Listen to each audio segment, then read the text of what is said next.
Hi everyone, I'm here today to give an overview of sessions and how you can make use of sessions in your web applications. So before diving into the session, here's a little more about me. So I'm Anukasha and I've been working for the past 4 years in the cybersecurity domain. And in these last 4 years, I've noticed a lot of confusions and talks around web sessions where the concept is not clear or how to manage them is also not clear. So that is why here I am today to give an idea of what sessions are and how you can develop a secure web application using sessions.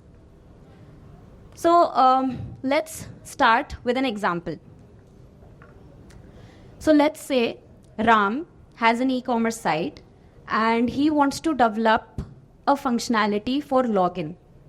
So he wants his users to log in into his e-commerce site before they can purchase any product. So being a developer, Ram has already taken the first few steps. The first step is to develop a login page which can ask for the user's credentials. And the second step would be to write code which can validate those credentials against a database. Right? So these two steps Ram has already implemented. But here is where the next challenge for him comes. So he wants to make sure that whenever a user is logged in, after login, the user is able to access few protected pages, like maybe the profile page or the orders page. So these pages should not be accessible to users who are not logged in, right? So Ram is now a little perplexed because his site is right now not able to detect the user who is trying to access the page is logged in or not logged in, right? Let's see why this is a problem. So if you guys are a little familiar with HTTP, so HTTP requests and responses are stateless. So what do I mean by stateless? I will depict with this image. So on the left-hand side, you can see the client, which is the user's browser, where the e-commerce site, he is accessing the e-commerce site. And on the right-hand side is the server, where the e-commerce site is actually running. Okay. So now when the user accesses the site and enters his credentials on the login page, a login request with the credentials is initiated to the server. Now when the server gets this request, the server validates the credentials and responds back with a login successful page. So this page is then shown on the user's browser and the user can see that, okay, logged in successfully. Now what happens when the user tries to access any other page, for example, let's say the profile page, another request is initiated. So the user's browser will initiate another request to fetch the profile page from the server. But since this request does not know anything about the request above or will not know anything about the request ahead, this request is sent and server is now a little perplexed because server does not know the user is logged in or not. And that is why the server cannot respond back with the profile page. So this is what is meant by HTTP being a stateless protocol. The requests are independent and they do not know what is happening before them or after them. So that is why a mechanism was needed which could actually tell the server that the user which is requesting for a page is logged in or not. And hence, web sessions come to the rescue. So in the same scenario, let's see how web sessions can be included and how Ram's issue can be resolved. So the same thing, on the left-hand side, there's the user browser. When the user enters the credential on the browser, a login request is initiated with the credentials to the server. When the server gets this request, the first thing it does is validates those credentials. And once a successful validation happens, the server then creates a session and links an ID to the session. So once this ID is linked to the session, this ID is sent back by the server to the client, and that ID is set in a cookie on the user's browser. So I'm using the term client and user's browser interchangeably, but they mean the same thing. So the client is the user's browser.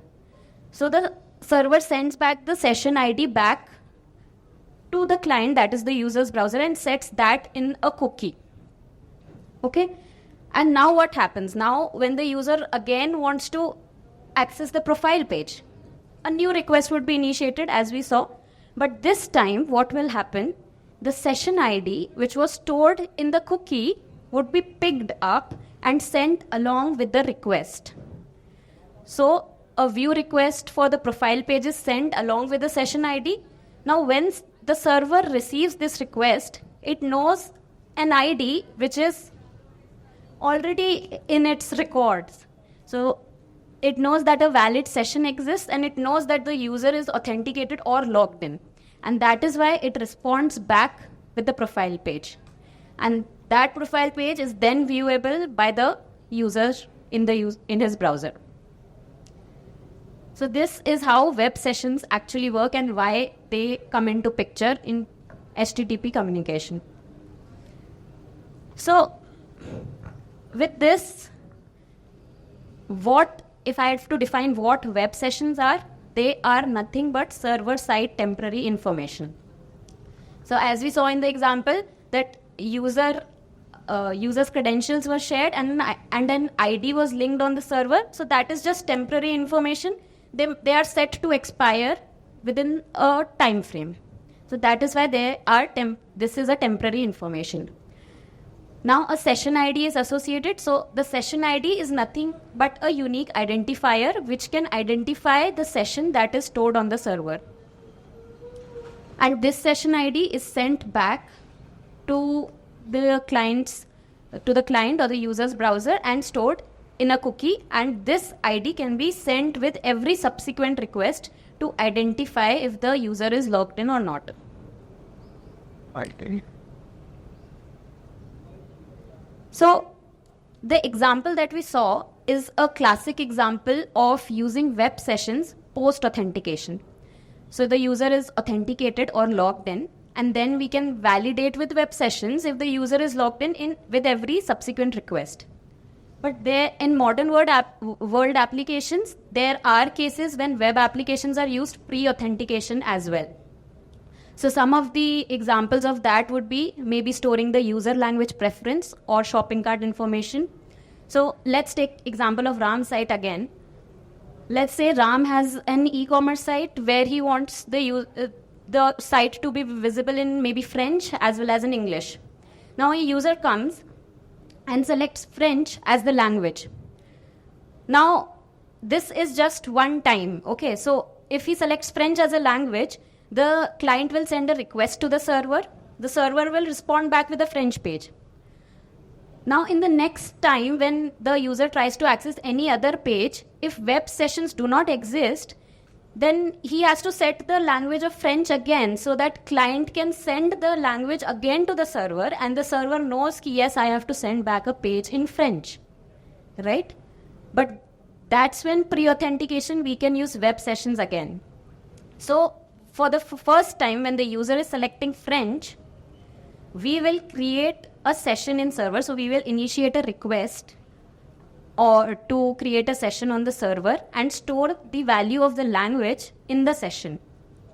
So what happens, for the user comes and visits page A, he selects French page. French value is saved in server. Now when he visits page B, a request is sent to access page B, and server already knows that French value is selected, so the server returns back the French page. This is how pre-authentication web sessions can also be used.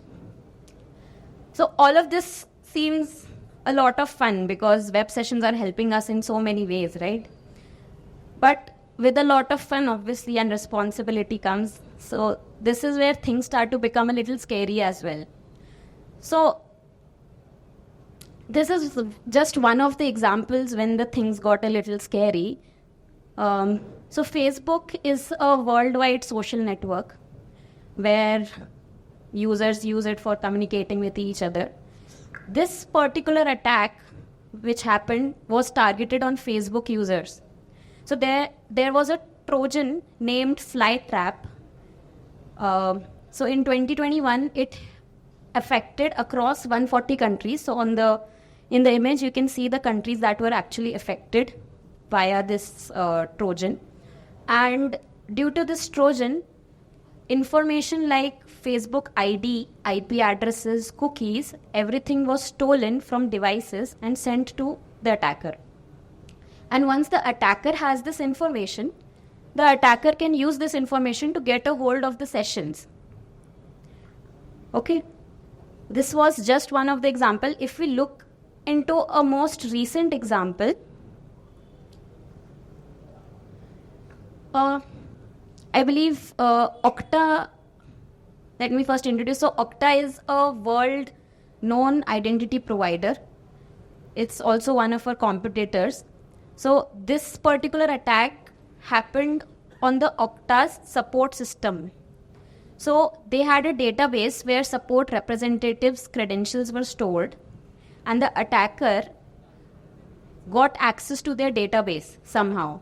And using the credentials of the support representatives, they could log into the support representatives' accounts.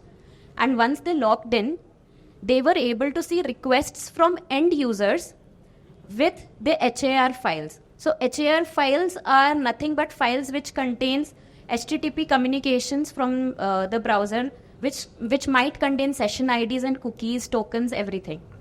So they could actually view session IDs of end users and could actually get a hold of their sessions using those session IDs.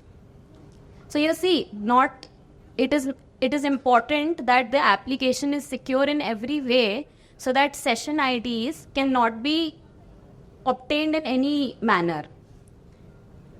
And due to this breach, actually the most famous companies which are Okta's clients were also affected, and 3 of them were 1Password, Beyond Trust, and Cloudflare.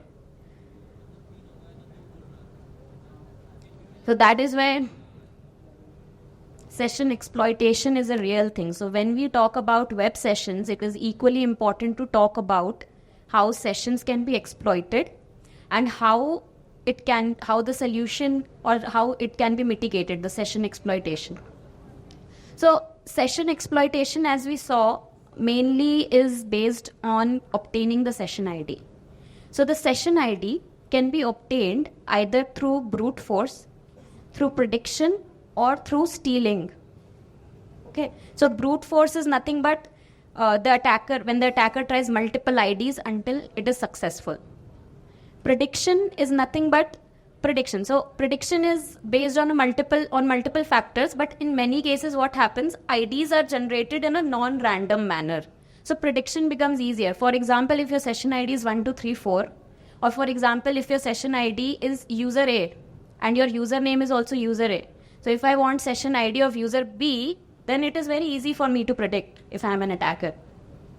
So that is why prediction becomes one of the ways in which the session IDs can be obtained. And stealing we saw exploitation of the database and stealing the session IDs from HAR files in Okta's system. So that is stealing. There are other methods also. So let's get into what are the common methods using which this session ID can be obtained and what needs to be done to mitigate these. So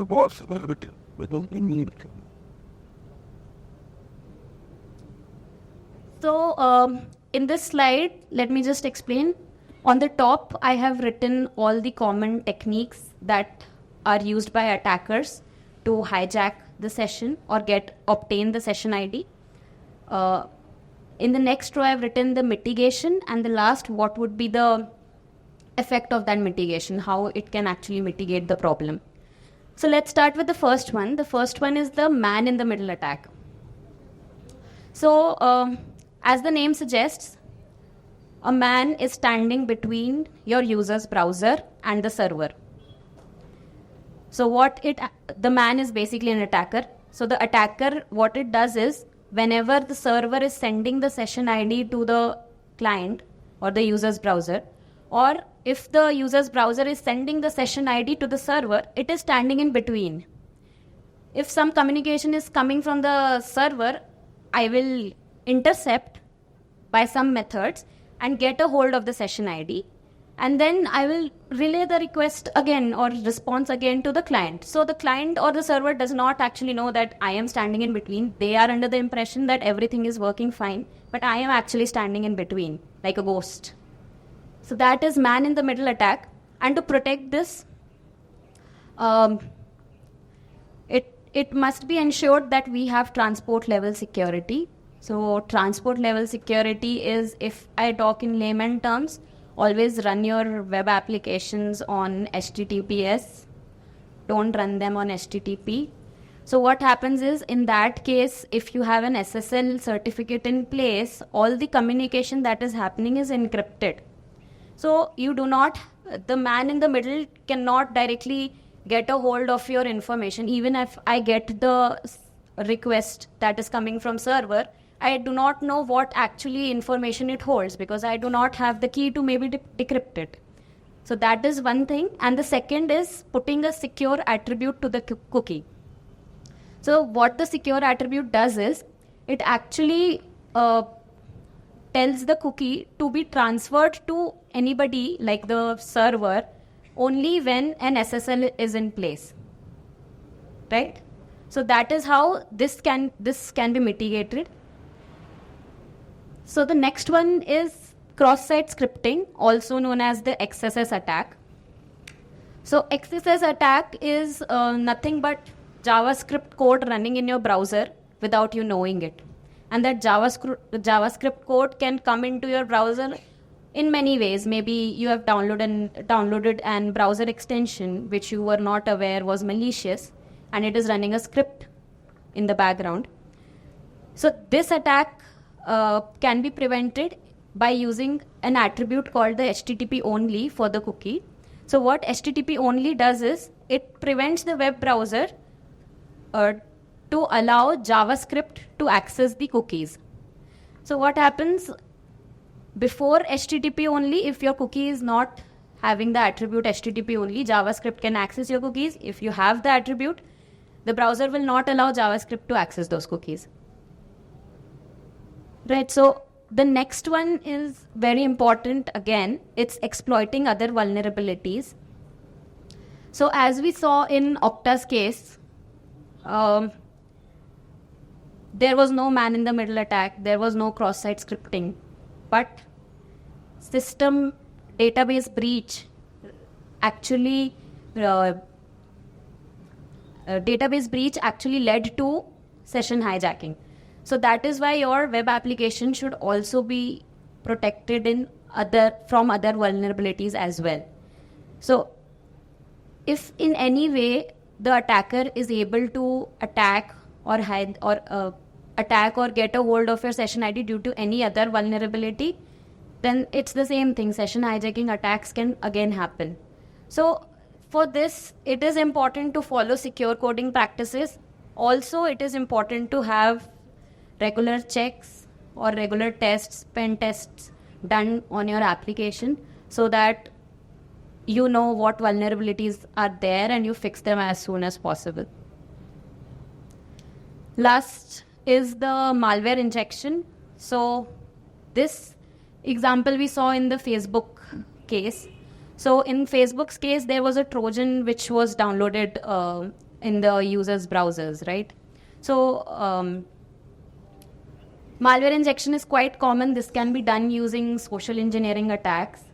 Social engineering attacks lure the customers to click on a link or download an application which they do not know, which is untrusted basically, which they do not know if actually it does the thing which it says, or even if it does the thing which it says, is it downloading a malicious script or running a malicious script on your device?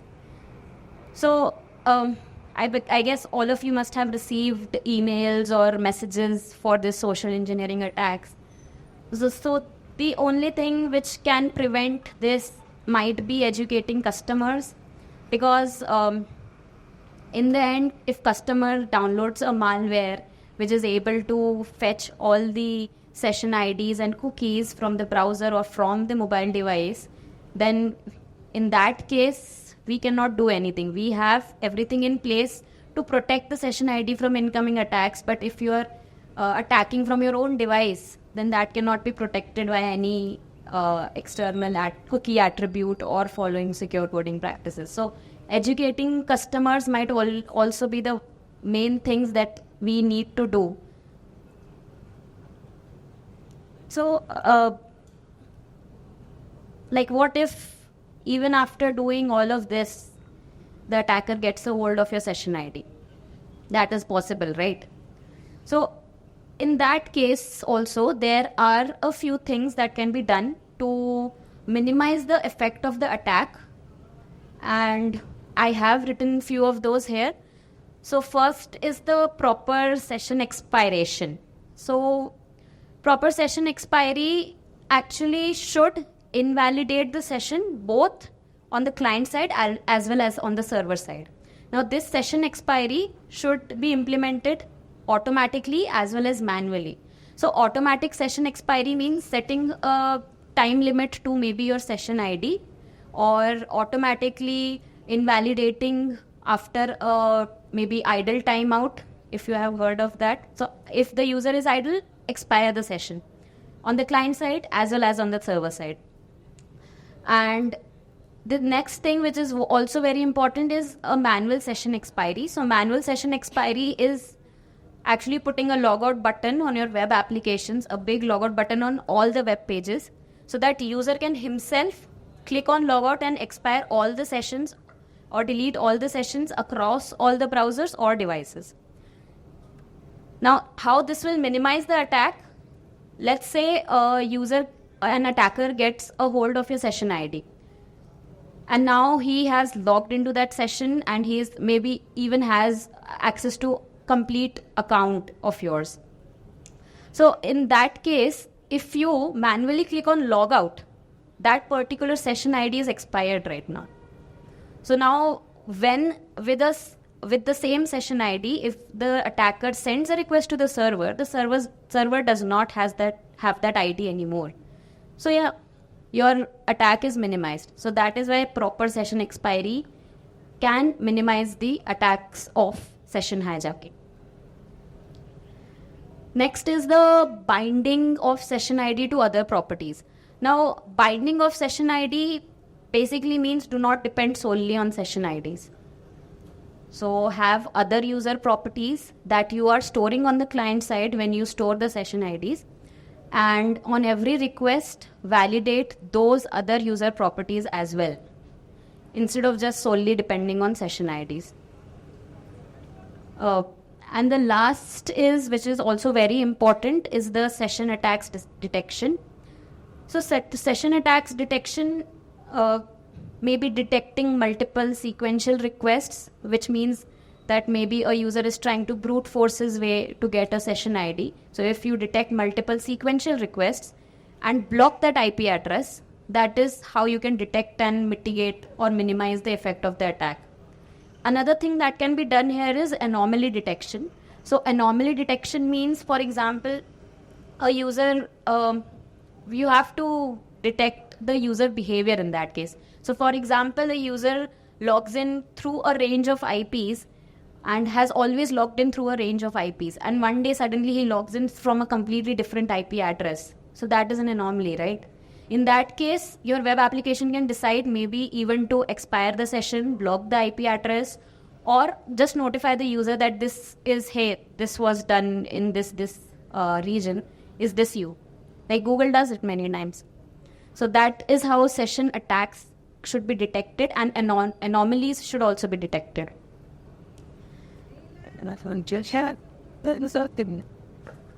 Right, so let's recap a little. So we understood what sessions are, how sessions can resolve RAM's problem, what is the session lifecycle and the use of sessions in modern web applications, what is session exploitation, the common techniques to exploit a session, and how to finally develop a secure web application.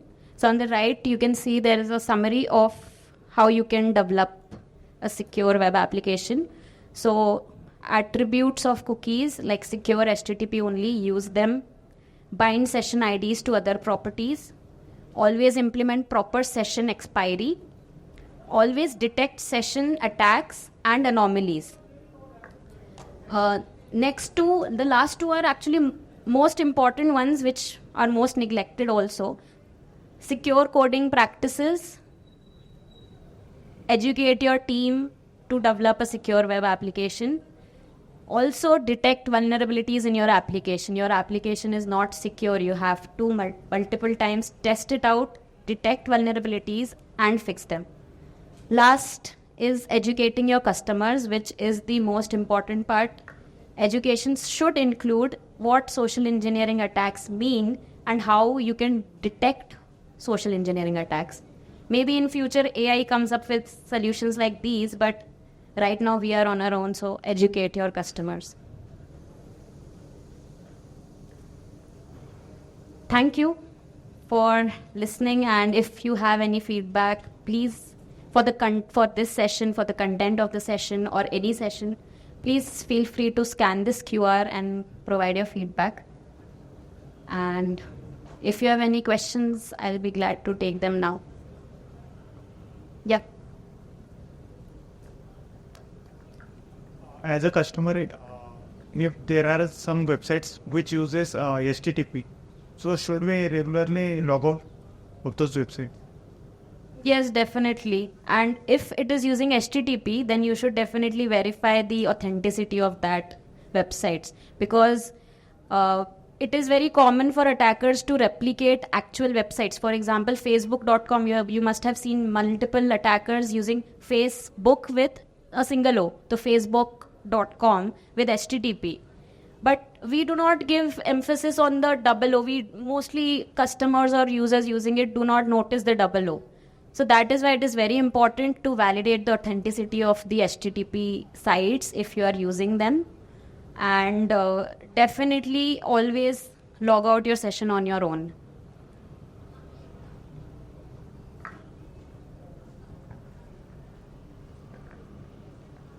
Yep.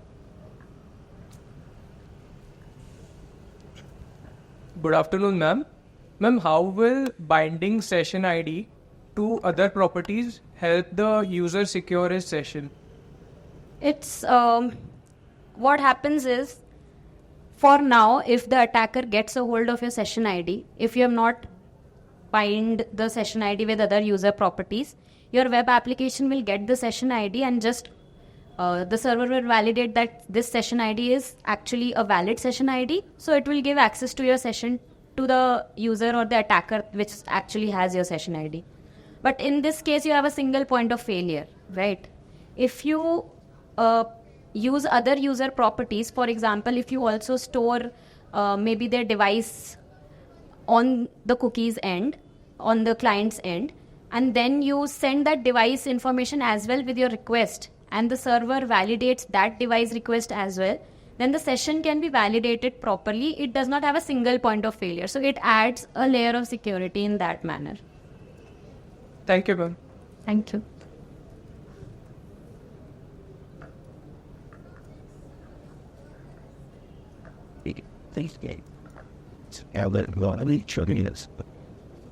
Okay. Thank you for attending the session, and I hope you enjoy the rest of the sessions, and hope you had an amazing conference. It is one of a kind conference I am also attending. Thank you, guys.